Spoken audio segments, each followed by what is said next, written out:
우리가 이 마태, 마가, 누가, 요한복음, 복음서를 잘 읽어 나가다 보면 복음서 안에서 예수님에게 두 가지 꿈이 있었다는 사실을 우리 알 수 있습니다. 첫 번째는 뭐냐면 예수님이 이 땅에 오신 목적, 십자가를 지는 것이었습니다. 성경에 나타나는 예수님의 모든 사역은 십자가로 초점이 이렇게 모여집니다. 예수님은 주로 갈릴리에서 사역하셨습니다. 근데 마지막에 십자가 못 박혀 돌아가시기 전 사역의 목적지는 어디였습니까? 예루살렘이었습니다. 왜 그래요? 예루살렘에 올라가서 십자가를 지셔야 했기 때문에 예수님은 십자가에서 죽으심으로 우리의 구원을 이루셨습니다. 두 번째, 예수님이 십자가만큼 중요한 꿈이 하나 더 있었는데 그게 바로 뭐냐면 교회였습니다. 신약 성경 전체를 통해서 우리는 교회를 세우는 것이 예수님의 꿈이었다는 것을 분명히 알 수 있어요. 왜 예수님은 교회를 그렇게 소중하게 여기셨을까? 왜 그랬을까요? 교회가 이뻐서? 그것은 주님이 다시 오실 때까지 십자가의 복음을 전할 수 있는 유일한 실체가 교회밖에 없기 때문에 그렇습니다.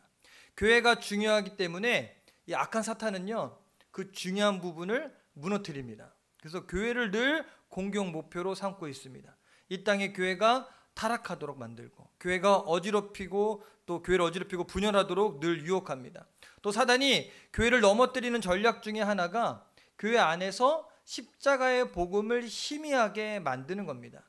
아까 얘기했던 것처럼 예수님이 교회를 소중히 여기는 것은 복음의 매개체가 되기 때문에, 복음을 전하는 곳이 교회이기 때문에 교회를 소중히 여기셨는데, 마귀는 흐리게 만들어요. 본질을 잃어버리게 만듭니다. 복음 대신에 세속적인 것으로 사람들의 마음을 흔들어 놓습니다. 아까 사단의 이런 전략 때문에 점점 교회 안에서 십자가의 복음이 희미해지는 경우들이 발생하게 됩니다. 십자가의 복음 대신에 복받기를 원하는 이 기복신앙이 생기기 시작하고 성공주의 철학이 들어와서 교회의 본질을 잃게 하고 있습니다. 여러분, 교회 왜 다닙니까? 대답 못하세요? 위 사람이 당신 교회 왜 다니냐고 물어보면 뭐라고 대답하실래요? 왜 이렇게 이러시면 안 되는데? 뭐라고 얘기하세요? 네, 우리 교회 다니는 목적은 예수님을 믿고 구원받는 데 그 목적이 있습니다. 예수 믿고 복 받고 부자 되려고 교회 나오시는 분 혹시 계십니까? 교회 열심히 나와서 서울대 가려고 교회 나오는 우리 중고등부 학생은 없을 거예요. 그러면 서울대생들은 다 크리스찬일 거야. 근데 그 잘못된 거예요. 그 기준으로 다 교회를 절대 다녀서는 안 됩니다. 그래서 예수님 당시에도요, 사단은 이 성전을 변질시키려고 아주 난리를 폈습니다. 우리가 읽은 말씀이 이런 부분들을 이야기하고 있는데 13절 14절을 보면 당시 성전의 모습을 아주 잘 묘사하고 있거든요. 이렇게 묘사합니다. 다시 한번 읽어볼까요? 13절 14절입니다. 시작. 유대인의 유월절이 가까운지라 예수께서 예루살렘으로 올라가셨더니 성전 안에서 소와 양과 비둘기 파는 사람들과 돈 바꾸는 사람들이 앉아있는 것을 보시고, 여기에 보니까 성전 안에 예배하는 사람과 기도하는 사람이 보입니까? 안 보입니까? 성전 안에 어떤 사람만 있어요? 장사하는 사람들만 보였다라고 이야기해요. 왜 성전에 장사꾼들만 많이 있었을까? 역사가 요세푸스에 의하면요, 그 당시 유대인의 명절이 되면 전 세계에 흩어져 있던 유대인들이 다 예루살렘 성전으로 모였대요. 그러면 그 당시에 모였던 숫자가 100만에서 200만 명 정도가 된대요. 혹시 여러분 뉴스에서 보셨는지 모르겠지만 지금 이슬람 성도들은 메카라고 그래갖고 거기 사우디 지역에 명절이 되면 거기에 다 모이거든요. 혹시 사진 보셨습니까? 못 보셨어요? 뉴스에 나오는데 빼곡하게 쌓여서 광장에 수십만의 사람들이 거기에 모여요. 그러면 사람들이 어떻게 되냐? 압사합니다. 너무 많은 사람들이 몰리니까 사람에 서 있다가도 밀려서 압사하는 경우들이 매해 발생한대요. 그래도 꼭 그렇게 가는 거예요. 근데 이 당시에 유대인들은요, 명절 때가 되면 꼭 예루살렘 성전에 가서 예배를 해야 되기 때문에 그렇게 모입니다. 그런데 문제가 뭐냐면 성전에 들어가려면 뭘 내야 되느냐? 성전세를 내야 돼요. 그냥 들어가는 게 아니라 반드시 성전세를 내야 되는데, 이게 문제가 뭐냐면 당시에 이 이스라엘은 로마의 식민지였거든요. 근데 당시 로마 제국이 사용하는 돈이 드라크마인데 이 드라크마로는 성전세를 낼 수가 없습니다. 그 이유가 드라크마에 누구 얼굴이 박혀 있냐면 이 로마의 황제인 가이사의 얼굴이 딱 박혀 있거든요. 그렇기 때문에 이 우상의 얼굴, 이 다른 사람의 얼굴이 박혀 있는 드라크마를 하나님께 드릴 수 없다라고 해서 안 받아줘요. 성전에서 어떻게 하느냐 그러면 그 당시에 유대인들이 쓰고 있던 세겔로 바꿔야 돼요. 환전을 해야 됩니다. 그래서 성전 안에서 돈을 바꿔주는 사람들이 있어요. 편하겠죠. 나는 갖고 있는 게 드라크마밖에 없어. 근데 성전 입구에 돈을 바꿔주는 사람들이 있는 거예요. 그래서 환전상들이 앞에 있어요. 또 당시 유대인들이 하나님께 제사를 드리려면 제물을 드려야 되는데 이 제물로는 어떤 걸 씁니까? 소나 양이나 비둘기를 드립니다. 그런데 원래는 1년 동안 집에서 키워야 돼. 그래서 그 키운 거를 데리고 와야 되거든요. 그리고 준비해서 데리고 와야 되는데 먼 길을 걸어오면서 소나 양이나 비둘기를 데리고 오면 어떻게 할까요? 번거롭고 힘들고 또 이동 중에 죽을 수도 있어요. 그러자 당시의 종교 지도자들이 그러면 좀 편의를 봐주자. 그래서 예루살렘 성전 안에서 소나 양이나 비둘기 같은 짐승들을 팔도록 했어요. 뭐만 있으면 돼요? 돈만 있으면 돼. 물론 처음에는 좀 어려운 사람들, 정말 멀리 오는 성전에 오기 힘들어하는 사람들을 도와주기 위해서 그랬을 것입니다. 그런데 문제가 뭐냐? 시간이 지나면서 온갖 부조리가 성행하기 시작했습니다.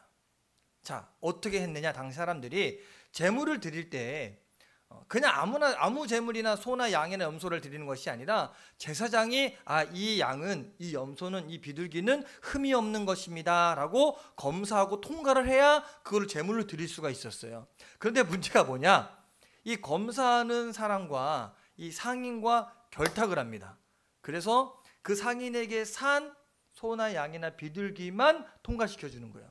외부에서 갖고 온 것은 온갖 흠집을 다 잡는 거. 얘는 눈이 짝짝이야, 얘는 귀가 짝짝이야, 얘는 안 돼, 이렇게 다 돌려보내는 거예요. 그러면 어떻게 되느냐? 어떤 기록에 의하면 성전에서 파는 짐승이 외부에서 사는 짐승값보다 약 16배가 높았다 그래요. 예를 들어서 밖에서 10만 원이면 사는 양을 안에서 얼마 갖고 와야 돼요? 160만 원에 사야 되는 거예요. 제가 광고 시간에 얘기했죠. 휴대폰은 진동으로. 그러니 그 안에 어떤 일이 벌어지겠어요?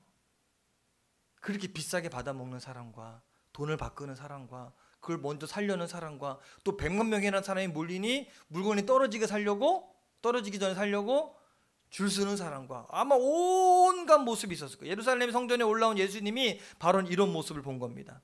장사꾼들만 가득한 성전, 거기에는 참된 예배자는 없고 기도하는 사람들도 없었습니다. 찬양하고 기도하는 소리도 사라지고 대신 돈 바꾸는 사람들과 장사꾼들의 호객꾼 소리로 가득했어요. 또 짐승들이 많으니 매 아주 그냥 그 소리로 가득 찬 성전이 되었습니다.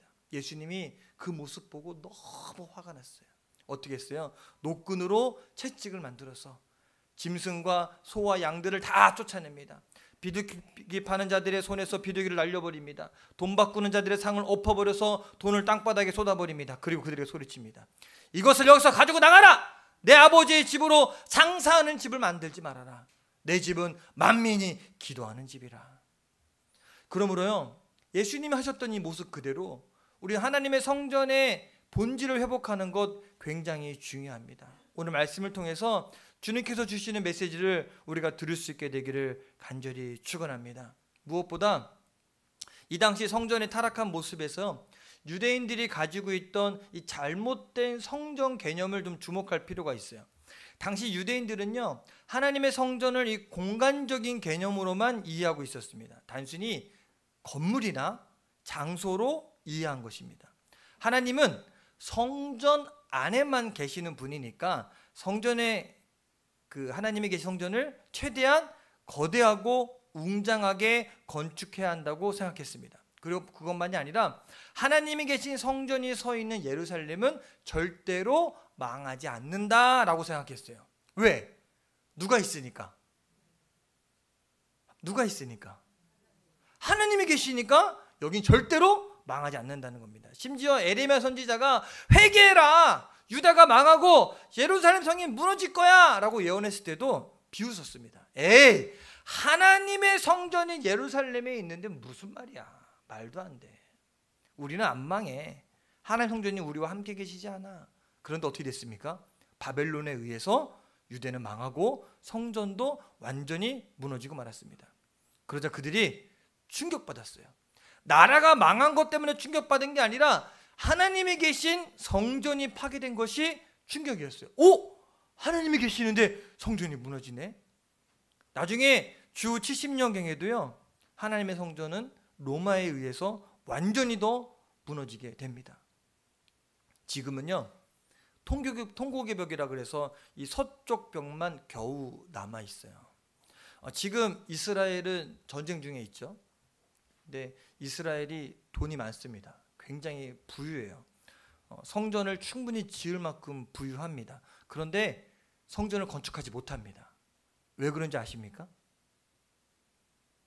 성전 자리는 옛날 솔로몬이 지은 그 자리에만 건축해야 돼요. 그 공간이 그러니까. 얘네 생각에는. 그런데 불행하게도요, 지금 그 자리에는 모슬렘들이 마호메트 성전을 지어놨어요. 그래서 지금 그 자리에, 옛날 예루살렘 성전 그 자리에는요, 이 이슬람 사원이 크게 들어와 있어요. 중동 지역의 평화는 이 문제가 해결되지 않는 한 결코 해결되지 않아요. 이 전쟁은 그래서 계속되고 있는 겁니다. 이 장소에 대한 싸움, 공간에 대한 싸움, 이것이 계속되고 있는 거예요. 유대인들은요, 성전을 세울 장소, 그리고 성전 건물을 어떻게 세우느냐에 관심이 있었습니다. 그런데 하나님은 어떨까요? 그 장소, 공간, 관심이 있을까요? 건물에, 장소에 하나님의 관심이 있을까요? 사무엘하 7장에 보면 다윗이 하나님의 성전을 건축하겠다고 이렇게 이야기합니다. 그리고 나단 선지자를 통해서 하나님께 좀 물어봐 달라, 나 건축하고 싶은데. 그때 하나님이 다윗에게 이렇게 응답하십니다. 함께 읽어볼까요? 시작.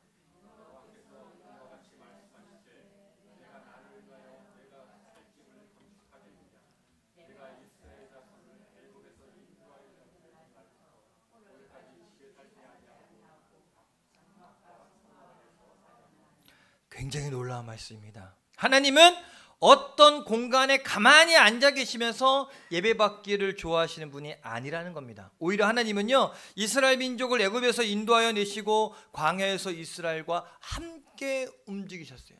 이 장막, 이 장막, 이 천막, 이 천막으로 함께 다니시는 거예요. 이 골짜기, 저 골짜기, 이스라엘 백성과 함께 하셨다는 겁니다. 백성들이 있는 그곳에 백성들과 함께 하셨다는 겁니다. 고난당하는 현장에 하나님은 함께 가셨어요. 질병으로 고통당하는 현장에, 수고하는 그 현장에도 함께 하셨습니다. 그래서 하나님은요, 다윗이 하나님의 성전 짓는 것을 거절하셨어요. 왜? 하나님은 어떤 공간에 갇혀 있는 분이 아니라는 겁니다. 하나님의 관심은 건물이 아니라 하나님의 백성, 이스라엘 자손들, 바로 그들이었기 때문에 그래요. 지금도 마찬가지입니다. 하나님은 건물에 관심이 있는 것이 아니라 누구에게 관심이 있을까요? 따라해볼까요? 나. 여러분에게 관심이 있어요. 하나님은요, 어떤 장소에 모셔두고 일주일에 한 번씩 찾아와서 뵙는 그런 하나님이 되기를 원하지 않습니다. 우상 숭배자들 한번 볼까요? 그들은 많은 돈을 들여서 우상을 금으로 도금합니다. 그래서 관광지 같은 데 보면, 이 사원이나 이런 데 보면 굉장히 으리으리합니다. 그래서 관광지에 가면 꼭 코스로 사원 같은 데 이렇게 보잖아요. 불상 크게 만들어 놓고 그렇게 모셔놓고 화려하게 꾸며요. 멋있게 보이려고 가능한 크게 짓습니다. 그리고 이게 우리의 신이다라고 이야기합니다. 그런데 우리 하나님은 그런 하나님이십니까? 아니에요. 교회는 그렇게 우상 모시듯이 하나님을 모셔둔 장소가 결코 아닙니다. 그렇다면 어디가 성전입니까? 어디가 성전일까요? 하나님이 계신 곳이 성전입니다. 천막이든 집이든 상관없습니다. 장로교든 순복음이든 감리교든 중요한 것이 아닙니다. 큰 교회냐 작은 교회냐 구분 자체가 무의미합니다. 요즘에는 건물 없는 교회들도 많이 있습니다. 가정에서 예배드리는 교회들도 있고요. 심지어는 이 건물이 없이 그냥 강당 같은 거 대여해서 교회 예배드리는 교회들도 많이 있습니다. 중요한 것은 건물이 아니라 하나님이 우리와 함께 계시고 그 하나님을 우리가 어디에서나 만날 수 있다는 것이 중요한 겁니다. 그래서 여러분 가정에 하나님이 함께 계시면 여러분 가정은 곧 성전이 되는 거예요. 그렇기 때문에 오늘 말씀에 의하면 예수님은요, 그 본질을 잃어버린 성전을 향해서 이렇게 선포합니다. 19절 함께 읽어볼까요? 시작. 예수께서 대답하여 이르되 너희가 이 성전을 헐라 내가 사흘 동안에 일으키리라. 마치 예수님은요, 성전을 빨리 헐어버려라, 이 쓸데없는 성전 헐어버려라 라고 이야기하는 것처럼 오해하게 들릴 수도 있습니다. 근데 오해하시지 마세요. 이 말씀은요, 건물이 필요 없다는 말도 아니고 예배당이 중요하지 않다는 말도 아닙니다. 주님께서 이렇게 단호하게 말씀하신 것은요, 성전의 본래적인 의미를 회복하라는 겁니다. 왜 성전을 헐락하셨을까? 주님은요, 눈에 보이는 이 타락한 성전 대신에 진짜 성전을 세우기를 원하셨어요. 그래서 뭐라고 말씀하십니까? 그 다음에 성전 헐라 내가 3일 만에 다시 세우겠다. 주님께서 3일 동안 세우겠다는 성전은 뭡니까? 마법으로 뿅 하고 세운다는 겁니까? 아니요. 건물이 아니라 성전된 자기 육체를 가리킨 거예요. 21절도 같이 읽어볼까요? 시작. 그러나 예수는 성전된 자기 육체를 가리켜 말씀하신 것이라. 여러분, 왜 예수님은 성전이 자기 육체라고 말씀하실까? 여기 아주 중요한 영적인 의미가 있습니다. 여러분, 본래 성전은요, 하나님을 만나는 집입니다. 하나님이 임재해 계시는 곳이 성전입니다. 그래서 이스라엘 자손들은 하나님을 만나기 위해서 성전을 찾습니다. 그래서 이 출애굽 당시에 광야 생활하면서 성막을 보고 이 성전을 이렇게 짓잖아요. 성막 안에. 그러면 하나님이 거하신 곳에는 구름 기둥이 항상, 불 기둥이 항상 머물렀습니다. 그래서 그곳에 가서 하나님의 임재를 경험했어요. 그런데 그 구약성에 보면 그 하나님을 만날 때 그냥 만나지 않습니다. 어떻게 만나요? 짐승을 잡아서 그 피를 제단에 뿌렸습니다. 왜 짐승을 잡아서 피를 뿌렸습니까? 인간들의 죄 때문에. 하나님을 만나야 되는데 죄 때문에 하나님 만날 수 없으니까 하나님 임재 자리에 나갈 수가 없는 거예요. 죄 때문에. 죄를 해결해야만 하나님 만날 수 있어요. 어떻게 인간의 죄를 해결할 수 있습니까? 누가? 나 대신에 죽어야 돼요. 그래서 하나님께서는요, 이 죄를 해결하는 방법을 성경에 알려주셨어요. 레위기 17장 11절입니다. 함께 읽어볼까요? 시작. 육체의 생명은 피에 있음이라. 내가 이 피를 너희에게 주어 제단에 뿌려 너희의 생명을 위하여 속죄하게 하였나니 이 생명이 피에 있으므로 피가 죄를 속하느니라. 그래서 이스라엘 자손들은 죄를 사함받고 하나님 만나기 위해서 짐승을 잡아 피를 뿌림으로 하나님 앞에 나아갔습니다. 성전에서 행한 가장 중요한 일은 바로 이 짐승을 잡아 그 피를 뿌리고 죄를 해결하고 하나님을 만나는 겁니다. 그래서 반드시 성전에 갔어야 돼. 그 일을 행할 사람 누구밖에 없으니까, 제사장밖에 없으니까, 그래 하나님 만날 수 있으니까. 그런데 문제는 뭐냐? 짐승의 피가 인간의 죄를 영원히 해결할 수 없다는 거예요. 그래서 어떻게 해요? 매년 가는 거예요. 매년. 왜? 돌았으면 여러분, 지난 한 주 동안 죄 졌습니까? 안 졌습니까? 나는 일주일 동안 죄 안 진 것 같아요. 안 그래요. 우리는 돌았으면 죄 짓고 살아가요. 그래서 앞으로 오실 메시아의 십자가의 죽음을 예표하는 것만 그 일을 보여준 겁니다. 때가 되었을 때 하나님은 인간의 죄를 영원히 해결하기 위해 단번에 다 해결해 주시기 위해 누굴 보내셨어요? 예수님을 그리스도 메시아로 이 땅에 보내셨습니다. 그래서 구약시대의 성전에서 짐승의 피를 뿌린 것처럼 예수님은 십자가에서 피 흘려 죽으셨습니다.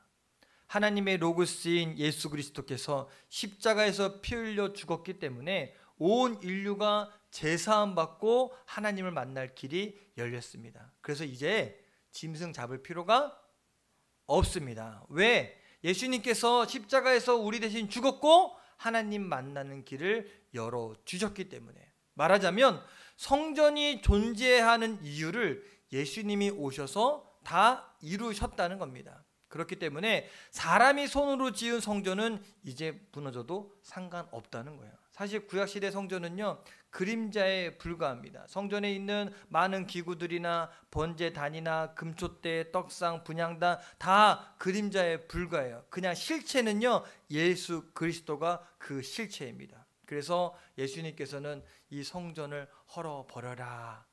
이 성전 안에서 행해지는 제사는 이제 아무 의미 없어.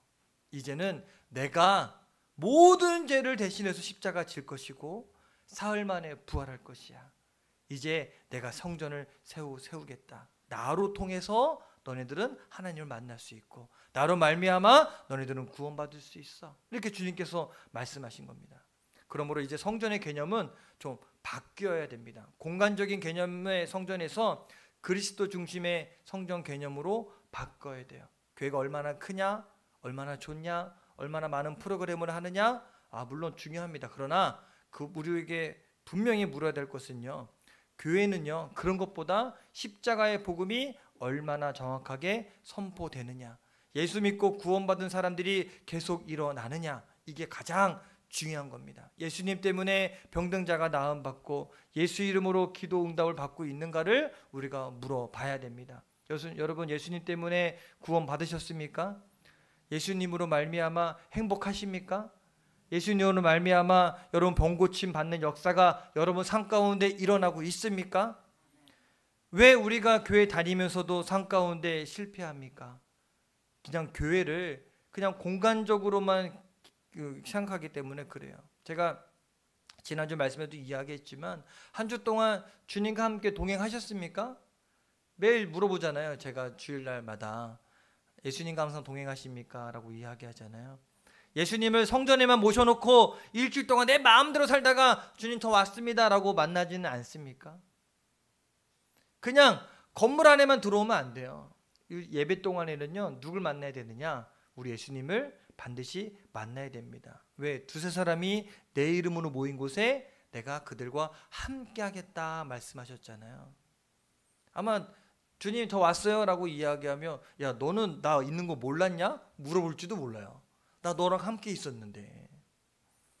교회라는 건물, 성전이라는 건물에 들어오지 말고 진정한 성전이신 예수 그리스도 안에 들어오는 자가 되길 주님의 이름으로 간절히 축원합니다. 말하자면 교회는 예수 그리스도 그 자신 자체가 교회입니다.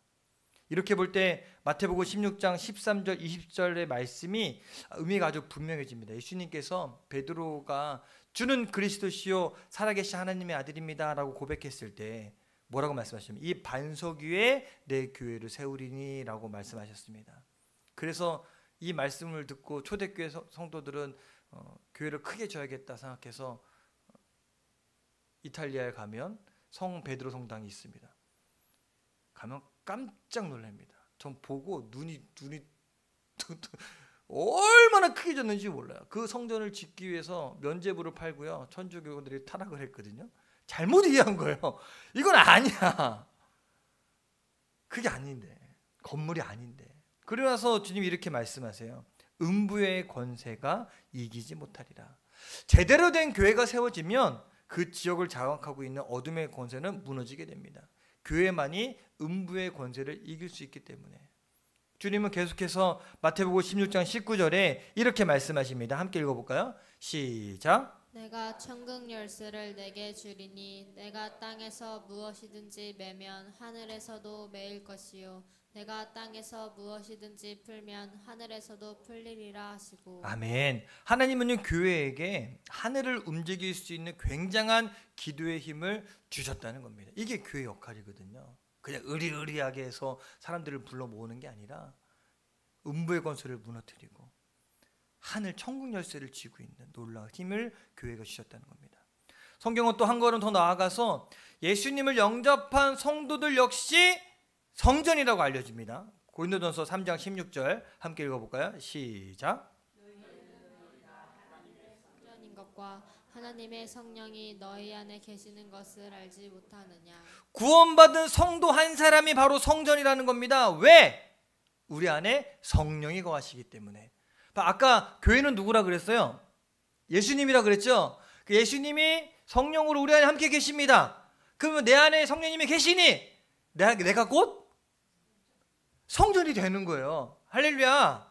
하나님은 아예 우리 몸을 성전 삼아 우리 안에 우리 속에 거하시겠다고 말씀하십니다. 그러므로 이 땅에 살아가는 성도들은 거룩한 성전입니다. 한번 같이 따라해 볼까요? 나는 성전입니다. 그러므로 우리의 성전인 우리 몸을 세상적인 것으로 함부로 더럽히면 안 됩니다. 술 마시고 담배 피는 거 죄입니까? 라고 물어보면 이렇게 생각하면 돼요. 성전인데. 여러분 생각해, 우리 예배 드리고 있는데 앞에서 어떤 사람이 담배를 뻑뻑 피우고 있다 생각을 해보세요. 여러분 가만히 있습니까? 밖에 나가서 피라고 하십니까? 여기다 술판 버려놓고 술 마시고 있고 그러면 여기서 드시라고 합니까? 나가서 드시라고 합니까? 자, 그러면 우리 몸이 성전입니다. 그럼 이 몸을 더럽히면 되겠습니까? 안 되겠습니까? 우리 안에 장사꾼의 모습이 사라지고 거룩한 영 성령님이 우리의 삶을 이끌어 가도록 해야 합니다. 거짓으로 물들지 않게 해야 되고 세상적인 욕심으로 물들지 않게 해야 합니다. 우리의 몸을 관리해야 돼요. 그 우리의 몫입니다. 성전을 우리가 청소하듯이 우리 몸을 예수 그리스도의 보혈의 능력으로 날마다 청소하고 거룩하게 살아가야 됩니다. 여러분이 성전임을 잊지 않고 살아가시게 되게 주님의 이름으로 간절히 축원합니다. 그래서 우리의 몸도 관리를 잘해야 돼요. 너무 과로해서 몸을 혹사시키면 안 됩니다. 내 몸은 누구기 때문에? 성전이잖아요. 그죠? 또 반대로 너무 막 놀러다니면서 거기에 또 몸을 또 놀리면 안 돼. 왜? 내 몸은 뭐기 때문에? 성전이기 때문에. 군대에서 제가 들었던 가장 충격적인 말이 뭐냐면 너네 함부로 죽지 마 라는 거예요. 그 이유가 뭔지 아십니까? 뭐 자살 예방 차원에서 얘기하는 것도 있지만 군인들이 힘들면 자살을 하기도 합니다. 근데 왜 죽지 말라고 얘기하는지 아십니까? 예. 뭐라고 얘기하냐면 야, 너 네 거 아니야. 네 몸 나라 거야. 군대 입대하는 순간 너 함부로 죽지 마. 그러면서 그 다음에 아니야. 너 죽으면 네 몸도 나라가 가져가는 거야. 그러니까 죽지 마라고 얘기하는 거. 되게 충격이었거든요. 근데 우리 몸이 성전이에요. 내 게 아니야. 예수 그리스도 거야. 뭐 함부로 하면 되겠습니까? 함부로 하면 안 됩니다. 내 몸이 성전인 것을 잊지 않고 거룩한 삶을 살아가는 저 여러분 되기를 주님의 이름으로 간절히 축원합니다. 또 우리 교회 송천교회 여러분 소중하십니까? 우리 교회 내 몸도 소중하지만 우리 교회도 소중한지를 기억하시게 되기 바랍니다. 그래서 소중하게 여기시고 성전을 위해서 기도하고 이 교회를 위해서 우리 같이 함께 한 마음으로 기도할 수 있게 되길 바랍니다. 우리가 무엇보다 기억해야 될 건 뭐냐면 다른 거 오늘 말씀을 정리할 때 우리 몸이 거룩한 성전임을 알고 우리가 거룩한 삶을 살아야 되고 또 우리 송천교회가 예수님이 꿈꾸셨던 교회, 하나님이 찾으시는 교회가 되기를 함께 기도할 수 있게 되길 바랍니다. 장사꾼의 소리가 사라지고 십자가의 복음이 외쳐지고 우리 주님을 높이는 찬송과 기도 소리가 울려 퍼지는 날마다 믿음의 자녀들이 늘어나는 그런 교회가 되기를 주님의 이름으로 간절히 축원합니다. 그래서 한 주 동안 제가 또 숙제 내드릴게요. 지난 한 주 동안 주님과 함께 동행하셨죠? 이번 한 주간은 내가 뭐라 그랬어요? 성전이라 그랬잖아요. 내가 몸이 거룩한 성전이니까 성전은 뭐 하는 곳입니까? 뭐 하는 곳이에요? 성전은 예배하는 곳이지. 예배가 뭡니까? 찬양하고 기도하고 말씀 듣는 곳이잖아요. 우리 한 주 동안 내 몸이 성전이니까 찬양하고 기도하고 말씀 있는 것을 매일매일 합시다. 하고 있었는데요. 그러면 더 계속 하시면 돼요. 한 주 동안 잊지 마시고 매일매일 찬양하고 예배하는 것을 행하셨을 때 한 주 동안 어떤 일이 일어나는지 또 경험하는 귀한 한 주가 되기를 주님의 이름으로 간절히 축원합니다. 기도하시겠습니다.